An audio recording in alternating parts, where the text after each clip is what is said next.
Once again आज का जो हमारा टॉपिक है that is the solubility of carbonate sulphate and hydro oxide of group first के जितने भी मेंबर हैं उनके कार्बोनेट सल्फेट और हाइड्रो ऑक्साइड की सॉल्युबिलिटी ट्रेंड को हमने देखना है। सॉल्युबिलिटी में जाने से पहले मैं यहाँ पर दो चीज़ें समझाना चाहता हूँ। यहाँ पर जूम कर ले थोड़ा। Lattice energy and hydration energy. देखिए लेटिस एनर्जी जो होती है that is required to break the solute interaction. ये सल्यूट देखिए solute positive cation and negative anion से बना होता है। इन दोनों के दरमियान इलेक्ट्रोस्टैटिक फोर्स ऑफ अट्रैक्शन होती है, तो उनको सेपरेट करने के लिए एनर्जी रिक्वायर्ड होती है। एंडोथर्मिक प्रोसेस है, इसको हम क्या कहते हैं? Lattice energy. Hydration energy that is the energy release during the interaction of solvent with solute. अगर सॉल्वेंट एंड सल्यूट इंटरेक्शन ज़्यादा है तो हमारे पास हाइड्रेशन एनर्जी ज़्यादा होगी। सॉल्युबिलिटी के लिए इस रूल का जानना बहुत ज़रूरी है। Lettuce energy and hydration energy ये दोनों आपस में क्या करते हैं? कंपीट करते हैं।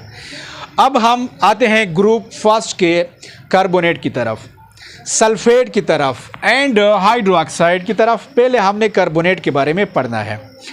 लिथियम कार्बोनेट जो है, वंस अगेन लिथियम जो है वो स्मॉल साइज केटाइन है as compare to the sodium and potassium. हम जैसे ग्रुप में नीचे टॉप टू डाउन आते हैं, केटाइन साइज जो होता है वो लार्ज होता है और उसकी जो पोलराइजेशन पावर है वो कम हो जाती है। तो देखिए यहाँ पर लेटिस एनर्जी चूंकि केटाइन देखिए एनाइन साइज तो सेम है पूरे ग्रुप के लिए, जो है केटाइन साइज जो है उसमें चेंजेस आ रही है। तो यहाँ पर अभी हमने देखना है कि केटाइन स्मॉल साइज है। स्मॉल साइज केटाइन जो है यो लार्ज साइज एनाइन को स्ट्रांगली अट्रैक्ट करेगा। इसका मतलब है कि लेटिस एनर्जी ज़्यादा रिक्वायर्ड होगी। जब लेटिस एनर्जी ज़्यादा रिक्वायर्ड होगी, अब हमने देखना है हाइड्रेशन एनर्जी को। हाइड्रेशन एनर्जी कार्बोनेट के लिए तो ओके है, ये लार्ज एनाइन है, लेकिन लिथियम जो है वो स्मॉल साइज केटाइन है। स्मॉल साइज केटाइन के लिए हाइड्रेट होना ये बहुत इजी होता है, क्योंकि वाटर के जो नेगेटिव एनाइन होते हैं वो इजीली स्मॉल साइज केटाइन को सेपरेट कर सकते हैं कार्बोनेट आयन से।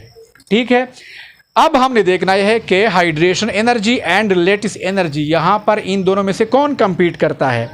कंपीट करता है यहाँ पर लिथियम, क्योंकि स्मॉल साइज केटाइन है। ठीक है, अब जो है हमारे पास हाइड्रेशन एनर्जी जो है वो लेटिस एनर्जी से क्या है? वो कम है। तो that's why solubility of lithium carbonate is less as compare to the sodium. जैसे हम ग्रुप में आते हैं, केटाइन साइज या आयोनिक रेडियाई बढ़ता है, इसका मतलब है चार्ज डेंसिटी कम हो रही है, पोलराइजेशन पावर कम हो रही है, इसका मतलब है लेटिस एनर्जी कम हो रही है, और साथ में हाइड्रेशन एनर्जी वो भी कम हो रही है। क्यों कम हो रही है? क्योंकि हमारे पास केटाइन साइज गेट्स बिगर। जब केटाइन का साइज बिगर होता है तो वाटर के लिए उसको हाइड्रेट करना बहुत मुश्किल हो जाता है। लेकिन अब दोनों कम हो रहे हैं, जब हम ऊपर से नीचे आ रहे हैं, हमने देखना यह है कि कौन तेज़ी से कम हो रहा है। अब यहाँ पर जो है लेटिस एनर्जी वो बहुत तेज़ी के साथ कम हो रही है। क्यों कम हो रही है? क्योंकि हमें पता है कि ग्रुप फर्स्ट के जो आयोनिक रेडियाई है उनका सबसे लार्जेस्ट वॉल्यूम या लार्जेस्ट आयोनिक रेडियाई या एटॉमिक रेडियाई होता है। ठीक है, तो इसके मुकाबले में लेटिस एनर्जी बहुत तेज़ी के साथ कम होती है।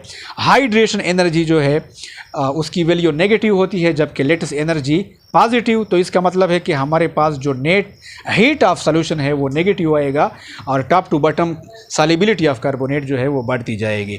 बिल्कुल यही ट्रेंड सल्फेट के लिए भी है। जब हम टॉप टू डाउन नीचे आते हैं, आपने जहन में रखना है लेटिस एनर्जी और हाइड्रेशन एनर्जी दोनों इंक्रीज हो रही है। ठीक है, अब हमने देखना है कि दोनों में से कौन सा फास्टर रेट से डिक्रीज कर रहा है। अब यहाँ पर भी इस तरह है कि यहाँ पर लेटिस एनर्जी जो है वो फास्टर रेट से डिक्रीज हो रही है as compare to the hydration energy. आपने फिर बोलना है कि हाइड्रेशन एनर्जी फास्टर रेट से क्यों नहीं कर रही है? क्योंकि यहाँ सेकेंड ग्रुप के जो केटाइन है वो फर्स्ट ग्रुप के मुकाबले में थोड़े स्मॉल है और जो स्मॉल केटाइन होता है वाटर को उसके लिए हाइड्रेट करना थोड़ा इजी होता है। So that's why lettuce energy जो है वो ग्रेटर स्पीड से कम हो रही है। सेम लाइक यहाँ पर भी हमारे पास हाइड्रो ऑक्साइड जो है वो एक स्मॉलर एनाइन है, ठीक है। तो यहाँ पर लेटिस एनर्जी भी ज़्यादा है और हाइड्रेशन एनर्जी भी ज़्यादा है। तो जैसे जैसे हम नीचे आते हैं एनाइन तो वही है, ठीक है, लेकिन मसला किधर है, केटाइन में है। केटाइन चेंज हो रहा है हमारे पास, ठीक है। तो लेटिस एनर्जी कम हो रही है और हाइड्रेशन एनर्जी भी कम हो रही है, ठीक है। लेकिन लेटिस एनर्जी इसलिए ज़्यादा कम हो रही है कि कम से कम इसका एनाइन जो है मॉलिक्यूलर एनाइन वो बहुत स्मॉल साइज़ का है, जिसको वाटर इजीली क्या कर सकता है, हाइड्रेट कर सकता है। तो टॉप टू डाउन जो सॉल्युबिलिटी ट्रेंड है दैट इज़ इंक्रीजिंग। जब हम नीचे आते हैं top to bottom carbonate sulphate in hydroxide में, तो सॉल्युबिलिटी हमारे पास इंक्रीज होती है। अब हमने देखना है ग्रुप सेकेंड का।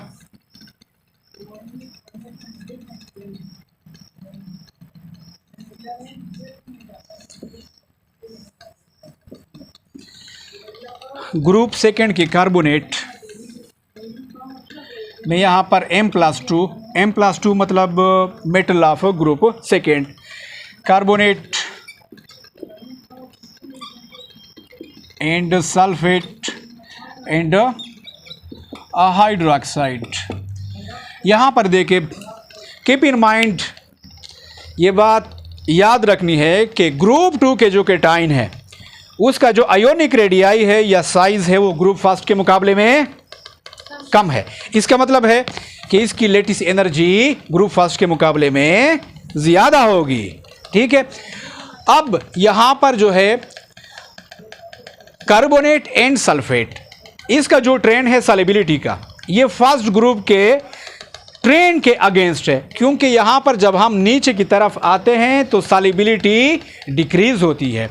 यहाँ पर बेरिलियम कार्बोनेट जो है स्टार्ट पे, बेरिलियम कार्बोनेट वो मोस्ट सॉल्युबल है, जबकि यहाँ पर जो बेरियम कार्बोनेट है वो इनसॉल्युबल है। तो ऐसा क्यों है, अब हम इसको देखते हैं। यहाँ पर भी हमने lettuce energy and hydration energy को कंपीट करना है। जब हम टॉप टू बॉटम आते हैं lattice energy and hydration energy दोनों डिक्रीज होती है, लेकिन अब हमने ये देखना है कि कौन सा फास्टर रेट से डिक्रीज हो रहा है, लेटिस एनर्जी या हाइड्रेशन एनर्जी। देखिए लेटिस एनर्जी जो है वो फास्टर रेट से डिक्रीज नहीं हो रही, क्योंकि हम सेकेंड ग्रुप में आए हैं जहां पर केटाइन चार्ज डेंसिटी ज़्यादा है। जब केटाइन स्मॉल साइज हो उसकी पोलराइजेशन पावर ज़्यादा है फर्स्ट ग्रुप के मुकाबले में, ठीक है। तो उसकी जो पोलराइजेशन पावर ज़्यादा होगी, ठीक है, तो लेटिस एनर्जी भी इसकी ज़्यादा होगी। तो इसका मतलब है कि ग्रुप सेकेंड में और कार्बोनेट और सल्फेट में जब हम ऊपर से नीचे आते हैं तो हाइड्रेशन एनर्जी डिक्रीजेज एट ए फास्टर रेट, क्योंकि लेटिस एनर्जी इनकी ज़्यादा है, वो डिक्रीज हो रही है ग्रुप में टॉप टू बॉटम, लेकिन ग्रुप फास्ट के मुकाबले में ज़्यादा नहीं हो रही, क्योंकि ग्रुप फास्ट का जो आयोनिक रेडियाई था वो ज़्यादा था और इसका जो आयोनिक रेडियाई है वो ग्रुप सेकेंड का स्मॉल है। जब स्मॉल है तो उनकी लेटिस एनर्जी ग्रुप फास्ट के मुकाबले में ज़्यादा होगी। तो यहाँ पर जब हम ऊपर से नीचे आते हैं तो सॉल्युबिलिटी डिक्रीज। अब हमारे पास हाइड्रो ऑक्साइड है। हाइड्रो ऑक्साइड जो है वो बिल्कुल उसका जो ट्रेंड है इंक्रीजिंग ट्रेंड है, इंक्रीजिंग, और उसकी मेन वजह यह है कि यहाँ पर जो हमारे पास एनाइन है वो स्मॉल साइज है। ऑफ कोर्स जब हम ग्रुप में आते हैं नीचे तो हमारे पास केटाइन या आयोनिक रेडियाई बढ़ता जाता है, जिसकी वजह से लेटिस एनर्जी डिक्रीज होती है और केटाइन साइज इंक्रीज की वजह से हाइड्रेशन एनर्जी भी क्या होती है, इंक्रीज होती है। लेकिन हमने ये देखना है कि ये स्मॉल साइज एनाइन है हाइड्रो ऑक्साइड, ये लिथियम को या बेरिलियम को अपने इलेक्ट्रॉन इतनी आसानी से नहीं देती, या लिथियम या बेरिलियम इतनी आसानी से उनकी पोलराइजेशन नहीं कर सकता, क्योंकि ये भी स्मॉल साइज़ है, ये भी अपने इलेक्ट्रॉन के ऊपर स्ट्रांग होल्ड रखता है। तो basically hydro oxide of group 2 वो ग्रुप फर्स्ट के हाइड्रो ऑक्साइड वाले सॉल्युबिलिटी ट्रेंड को फॉलो करता है। जब हम ग्रुप में टॉप से बॉटम आते हैं तो हमारे पास सॉल्युबिलिटी इंक्रीज़ हो जाती है, जबकि कार्बोनेट और सल्फेट में हमारे पास सॉल्युबिलिटी का एक डिक्रीजिंग ट्रेंड है, डिक्रीजिंग ट्रेंड। तो ये था कार्बोनेट और सल्फेट के हवाले से। उम्मीद है कि आपको समझ आई होगी। थैंक यू, अल्लाह हाफिज़।